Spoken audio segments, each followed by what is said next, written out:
Hi YouTubers, welcome to another episode of 5-Minute Revelation Study. Today we're looking at the vision of the Son of Man, and this is a very interesting vision.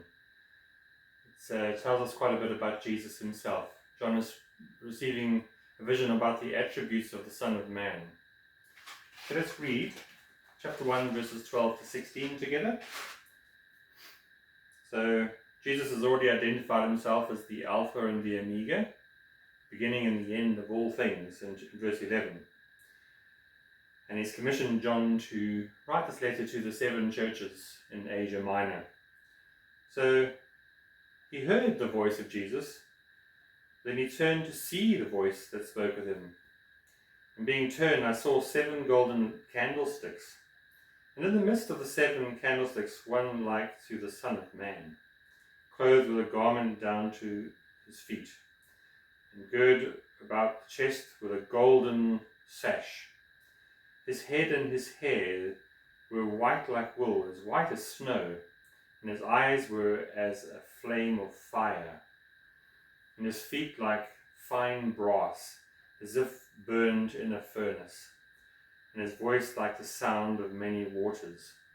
And he had in his right hand 7 stars, and out of his mouth went a sharp 2-edged sword, and his face was as the sun shining in its full strength.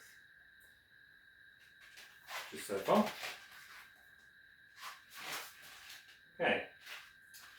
So, what can we learn about this vision? Well, first thing that John sees is that Jesus is standing amongst the 7 golden candlesticks. Now, if you know anything about the temple, you'll know that the menorah, that 7-pronged candlestick, it's actually in the holy place.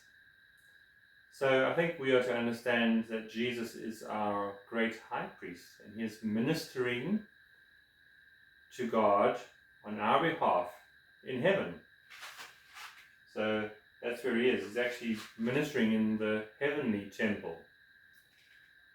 How good is that to have Jesus as your great high priest? That's pretty cool. If anyone can mediate on our behalf, who better than Jesus himself? He's called the Son of Man. And if you remember your Old Testament, you'll remember in the book of Daniel, I think it's chapter 7, where the Son of Man, this messianic figure, is brought into God's presence, and he's given authority over all nations, etc. He's put in the place of ultimate rule. So when you hear Son of Man, you should be thinking, wow, Jesus is that Messiah. That is where he is, right in God's presence, mediating on our behalf, ruling the world. Yes, Jesus is ruling the world. He's not only going to come back and rule the world, he's actually ruling the world now. But all things must be brought under his dominion, brought under his feet. So he's dressed in this gold, with this white robe with a golden band around the chest. Now some people have said it's a royal robe, like a king might wear. I think there's probably a strong reference there to a priestly garment. He's our great high priest. His head and hair like wool. Some have suggested that stands for his purity. Okay. Eyes like fire. I've always thought that was a fitting symbol for eyes that can see through the dark, eyes that can penetrate the human heart. God sees the heart. His feet like refined brass. And for me, that also has a Daniel ring to it. The statue that Nebuchadnezzar saw, the feet with the 10 toes that trampled the other kingdoms. But he certainly is ready to trample the wicked. His glowing hot brass feet. Yeah, ready to trample the wicked. Voice like the sound of many waters. I think that symbolizes the power of his word, the power of his voice.